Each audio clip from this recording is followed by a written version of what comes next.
Hey, Prosperity Partners, Russell Peden here with the training that I promised you on Chapter 2 of our Book of the Month, your first year network marketing, Sunday's team building call. I was so excited about Ashley Foster's video and just the whole reason for why we do what we do. I didn't get a whole lot of time to get into our Chapter 2 review. We were all supposed to read Chapter 2 last week and then discuss it on Sunday's call during the training session on the Team Builders training call. So I promised you that I would give you a little bit of training on it, and I hope that you will share your thoughts from what you got out of Chapter 2. I'm just going to share with you some of my highlights and the reason for it.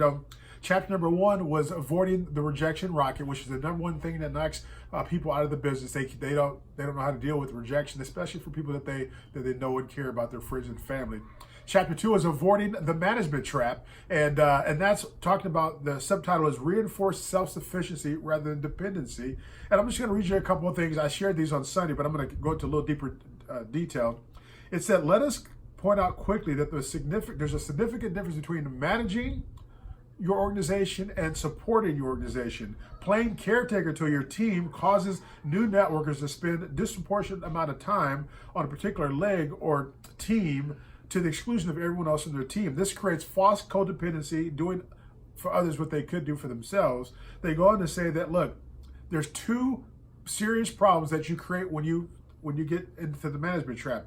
Number one, you create weak and lethargic associates because someone else is doing the work for them. And number two, the time that you spend focused on one particular person or team to the exclusion of the others, you're wasting valuable time because you want to get that new person paid and promoted, as we always talk about. Then you want to be able to support them and make sure they can do it on their own, and then you just move on. I mean, you don't have to do every single presentation for them for weeks and weeks and weeks, and even months and months and months, as some people do. You just want to get them up, get them paid and promoted, and make sure they know the system to get a new person exposed, presented to, and started. So that's all you got to do. But focusing on them, because I know what it's like. You got a new person, you don't want to let them go, because finally you got somebody who wants to do something, and you want to do everything you can to make sure that they're successful. And by just kind of hovering over them like a helicopter mom, if you would, and just doing everything for them, providing them everything they need, you rob yourself of valuable time to go out and find your next superstar, number one.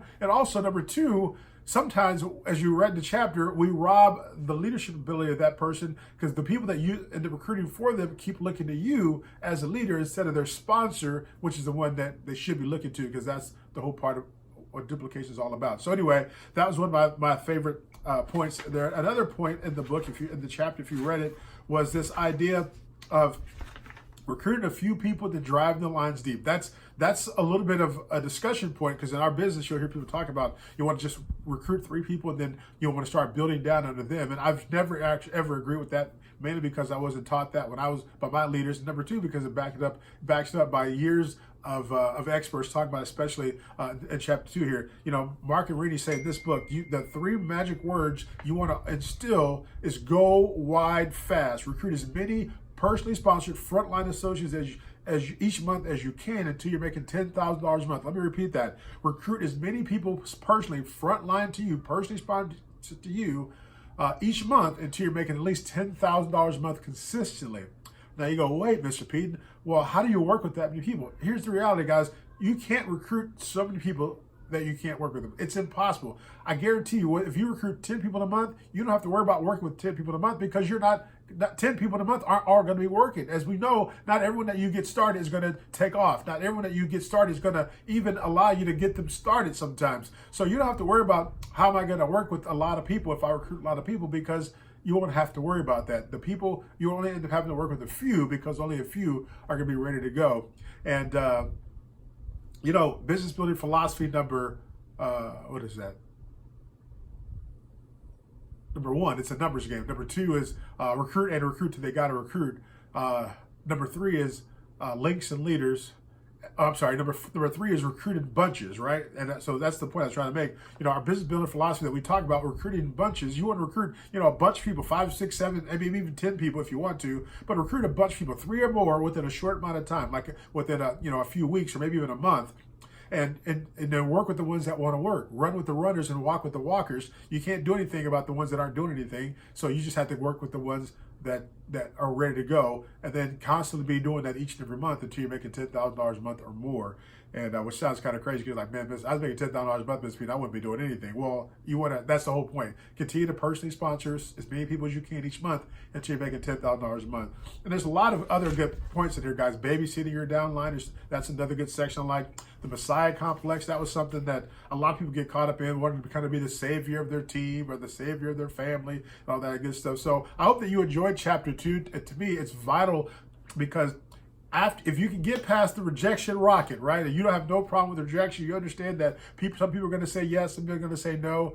But then once you get people started, we don't want to smother them. We want to get them paid and promoted, up and running, and as self-sufficient as quickly as possible so that we can move on and find another worker, another superstar that we can duplicate ourselves in, because that's ultimately what you want, guys. You don't want to have to be doing it all. Otherwise, what's the hope? What's the point of having a team? What's the point of leverage if you don't have any leverage? If you're having to be involved in every presentation, every sit down, every getting started right training with your new recruits, then it's all about you. It's not you're not duplicating yourself, and that's the whole point. Self-sufficiency as quick as possible rather than dependency all the time. So hopefully that was helpful. Do me a favor. I'm going to post this video right here in the GroupMe chat where it belongs, and on our Facebook page. I would love for you to comment what you got out of chapter 2. Maybe you got something I didn't get or something I missed.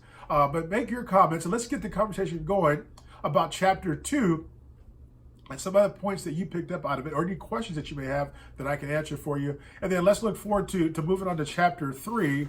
Of course, chapter 3 is dodging the depression torpedo, because in this business, there's going to be ups and downs. You're going to be happy, you're going to be sad. So let's talk about how we deal with the depression in our business. So we'll talk about that on Sunday's call. So looking forward to seeing your comments or your questions in the GroupMe and on the Facebook group page. So about chapter 2, avoiding the management trap. So I hope this training was great. Look forward to seeing you guys on Sunday's call, 8 p.m. Eastern time.